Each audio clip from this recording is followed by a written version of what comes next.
আসসালামু আলাইকুম রহমতুল্লাহি ওবরকাতুহ। সম্মানিত দর্শক, অতি সম্প্রতি আমেরিকাতে একটি নজিরবিহীন ঘটনা ঘটে গেল। মার্কিন যুক্তরাষ্ট্রের প্রেসিডেন্টের সরকারি বাসভবন এবং সরকারি কার্যালয় হোয়াইট হাউস, এখানে ইউক্রেনের প্রেসিডেন্ট জেলেনস্কিকে নিয়ে যে ঘটনা ঘটল আমেরিকার ইতিহাসে, অর্থাৎ আমেরিকা যেদিন থেকে স্বাধীনতা লাভ করেছে সে থেকে আজ অবধি এইরকম ঘটনা কখনো ঘটেনি। এক, দুই নম্বর হলো, যে ঘটনার মাধ্যমে প্রেসিডেন্ট হিসেবে ডোনাল্ড ট্রাম্প যেভাবে অপমানিত হলেন, যেভাবে নিন্দিত হলেন, বিতর্কিত হলেন, বিব্রত হলেন এবং রীতিমতো নির্বাক হয়ে পড়লেন, এরকম ঘটনাও আমেরিকার ইতিহাসে কখনো ঘটে।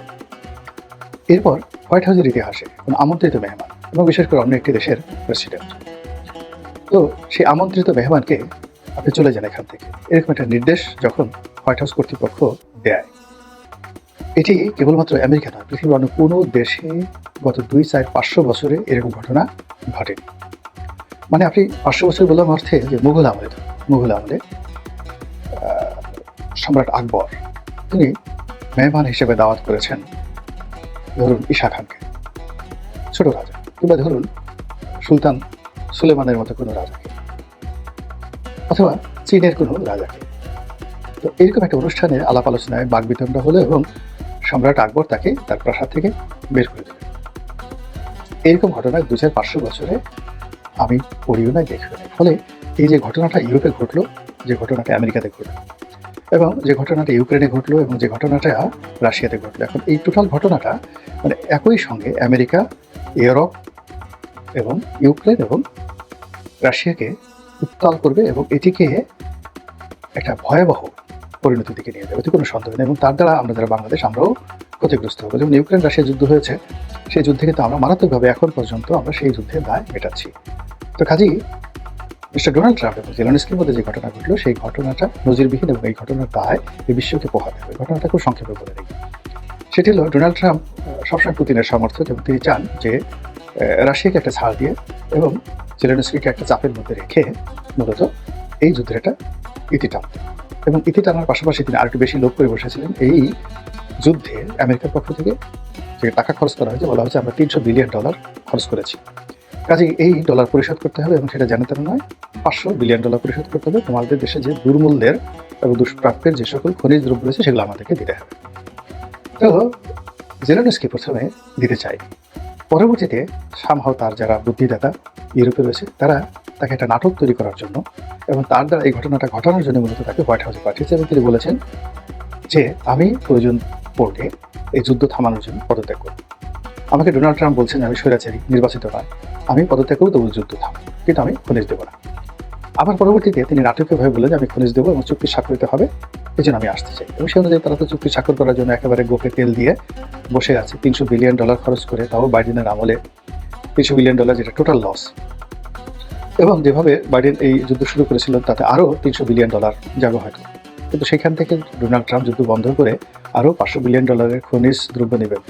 এই মনের আনন্দে আমেরিকার লোকজন সব তালি বাজাবেন এবং তিনি খুব খুশি হবেন, সফলতা হবেন, এরকম চিন্তায় যখন একেবারে যাকে বলে কাণ্ডজ্ঞানহীন হয়ে পড়েছেন, ঠিক সেই সময়টিতে মিস্টার জেলেনস্কি রীতিমতো তাকে খেলে দিয়েছেন। কীভাবে দিলেন সেটা বলছি।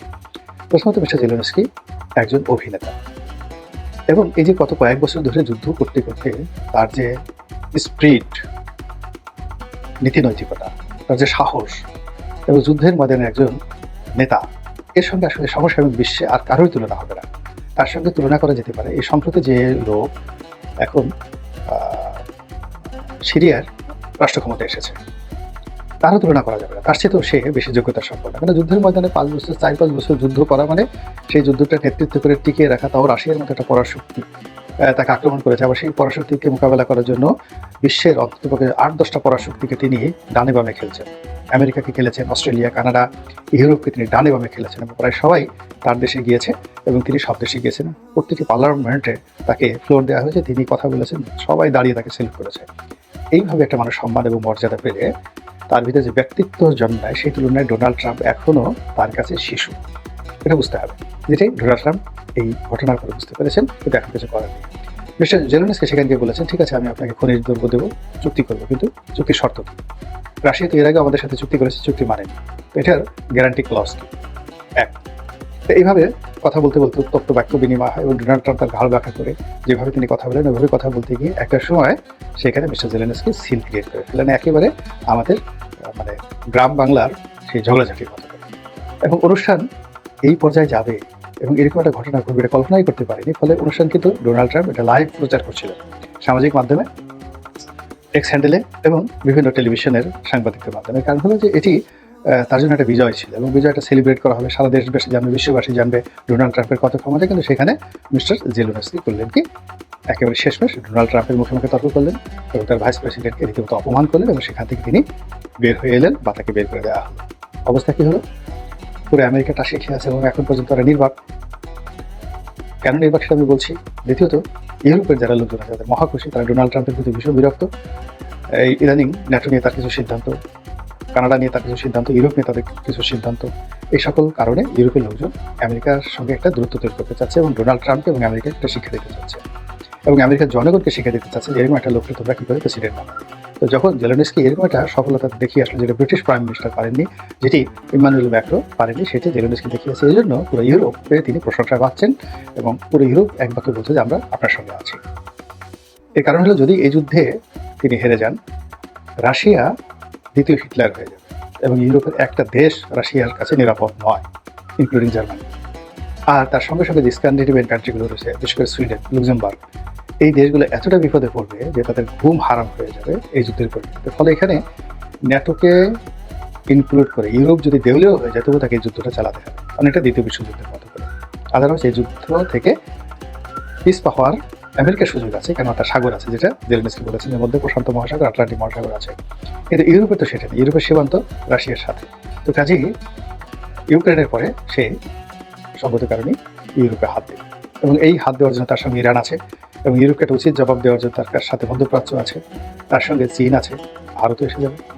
তো এই জিনিসটা ইউরোপ করতে দেবে না। ফলে ইউরোপে এখন থেকে রীতিমতো মহালয়। আর তার দেশের যারা জনগণ, সেখানে তিনি আসলে আমাদের বাংলাদেশের শেখ হাসিনার মতো ছিলেন, অনির্বাচিত। সেখানে গণতন্ত্র ছিল না এবং এই যে যুদ্ধ যদি চলে তাহলে সেখানে আসলে গণতন্ত্র লাগেও। তো এই তিনি অনির্বাচিত হয়ে ছলচাতুরি করে পপুলার যিনি ছিলেন তিনি রাশিয়াপন্থী ছিলেন। তো আমেরিকার এজেন্ট হিসেবে তিনি সেখানে ক্ষমতায় বসে গেছেন। এখন আপনি বোঝার চেষ্টা করেন আমেরিকা যেভাবে অনেক দেশে ক্ষমতায় বসায় বিভিন্ন লোককে, আমাদের মধ্যে তৃতীয় বিশ্বের বিভিন্ন লোককে বসায়, এভাবে ইউক্রেনেও এই আমেরিকায় মূলত তাকে ক্ষমতায় বসিয়েছে এবং তৎকালীন যারা পপুলার রাজনৈতিক দল ছিল, পপুলার ব্যক্তিত্ব ছিল, তারা এক্সাইলে চলে গেছে, মানে তারা রাশিয়াতে পলাতে বাধ্য হয়েছে। এবং এটাকে কেন্দ্র করে রাশিয়ার যুদ্ধ হলে এখানে ডনবাস যে এলাকা রাশিয়া দখল করেছে ওটা একটা ওসিলা মাত্র, কিন্তু মূল ঘটনা হলো রাজনৈতিক। এখন বাংলাদেশের সাথে ভারতের সাথে যে রাজনৈতিক খেলা চলছে ঠিক একই রকম খেলা এখন ইউক্রেন চলছে। তো সেই অবস্থাতে কি হলো, এরকম একজন স্বৈরাচারী যাকে নিয়ে ইউক্রেনবাসী কোনো আবেগ ছিল না এবং ইউক্রেনের একটা বিরাট জনগণ তাকে ভিলেন মনে করতে এবং সে যে পশ্চিমাদের মদতে জাতির উপরে একটা যুদ্ধ চাপিয়ে দিয়েছে এটি বেশিরভাগ লোকজন মনে করত। এবং একই সঙ্গে রাশিয়ার সঙ্গে যে সকল অঞ্চলের সীমান্ত রয়েছে তারা কিন্তু আসলে রাশিয়াকে ভালোবাসে, রাশিয়ার পন্থী তারা লোকজন। রাশিয়া কিন্তু ওখানে খুবই জনপ্রিয়, মিস্টার পুতিনও কিন্তু সেখানে জনপ্রিয়, আমাদের মতো ভারতের মতো না। ভারতের যেমন বাংলাদেশ যেমন ভারতের বিরোধিতা রয়েছে, কিন্তু ইউক্রেনের একটা বিরাট অংশ রাশিয়ার সঙ্গে তাদের একটা ঐতিহাসিক বন্ধুত্ব রয়েছে, তারা রাশিয়াকে ভালোবাসে, রাশিয়ার জনগণও কিন্তু ভালোবাসে, প্রচণ্ড ভালোবাসে। এবং তারা এমনকি এক হয়ে যদি যেতে পারে সে তাতে ইউক্রেনের লোকজনের কোনো ক্ষতি হবে না। কিন্তু এই যে একটা যুদ্ধ, এই যুদ্ধটা ইউক্রেনের সাধারণ জনগণ কিন্তু চায়নি। এটা ইউরোপ চাপিয়ে দিয়েছে পুতিনকে সাইজ করার জন্য, আর এটা আমেরিকা চাপিয়ে দিয়েছে রাশিয়াকে সাইজ করার জন্য। ভালো কথা। এখন এই যে পরিবেশ নতুন করে ডোনাল্ড ট্রাম্প শুরু হলো, তাতে করে কি হলো, এই যে ইউরোপের বিজয় হলো, একজন ভিলেন, একজন খলনায়ক তিনি এখন রীতিমতো মহানায়কে পরিণত হলেন। ফলে কি হচ্ছে, যুদ্ধ থামবে না, যুদ্ধ চলতে থাকবে, গেরিলা যুদ্ধ চলতে থাকবে এবং যুদ্ধ আরো ভয়াবহ আকার ধারণ করবে। এখন যে যুদ্ধটা হচ্ছে সেটা অস্ত্রের যুদ্ধ, কিন্তু এটা যখন জনগণের অংশগ্রহণে এই যুদ্ধটা হয়ে যাবে তখন রাশিয়ার পক্ষে এটা সামাল দেওয়া খুব কঠিন হয়ে যাবে। ভাড়াটিয়াদের দিয়ে রাশিয়া এখন যুদ্ধ করছে আর বিমান হামলা দিয়ে, কিন্তু এটা যখন গেরিলা যুদ্ধে রূপান্তরিত হবে এবং মিস্টার জেলেনস্কি এই আমেরিকা থেকে যে নাটক করে আসছে সেই নাটকের ফলে যে ঘটনা ঘটলো সেই ঘটনাতে হঠাৎ করে এখন সে পুরো জাতির, দেশ জাতির নায়ক, মহানায়ক পরিণত হয়ে গেল। তো যখন একটা অস্থির সময় ঘটে, যখন একটা যুদ্ধ অবস্থা থাকে, বিশ্বকর পরিবেশ পরিস্থিতি থাকে, তখন এরকম হঠাৎ করে খলনায়ক নায়ক হয়ে যায় আর নায়ক খলনায়ক হয়ে যায়। বাংলাদেশের ক্ষেত্রে এরকম যদি ঘটনা ঘটে তাহলে কি হতে পারে একবার একটু চিন্তা করেন তো। আর বেশি চিন্তা করার দরকার নেই। আমাদের সবাইকে হেদায়েত দান করুন এবং হেফাজত করুন। আসসালামু আলাইকুম ওয়া রাহমাতুল্লাহি ওয়া বারাকাতুহু।